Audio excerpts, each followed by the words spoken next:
So for me, actually, it's not about really the roles you have and the structure of them. It's how do you create the networks and the connections and conversations that promote that listening and continuous improvement activity. And how do you think this changes the skill requirements for people who are working within the people function? Because if it's changing their roles and responsibilities, how is it changing what a HR person should know or have in terms of skills?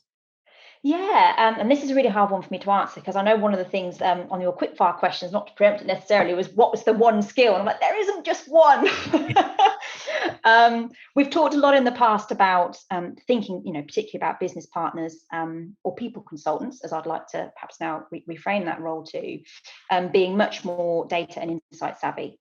That's a given in my opinion. Actually, when you think about what really matters to the majority of people in the organization from an experience standpoint, it's having someone who gets them, who will listen, and who'll do the right thing. So that, I guess, comes down to kind of that emotional intelligence kind of mindset that you might have or behavior that you might have.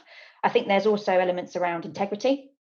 So doing the right thing, but also saying no more, which comes back to your first question, around are we trying to be all things to all people? And integrity is a massive one for every part of the HR function, but particularly I think for business partners to be Yeah. able to say no and to do that with justification and curious thinking.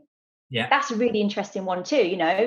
Do you need process experts or Yeah. actually do you need more curious thinkers? It's a skill that's coming up a lot, right? It's a fundamental skill for all parts of the business to be curious.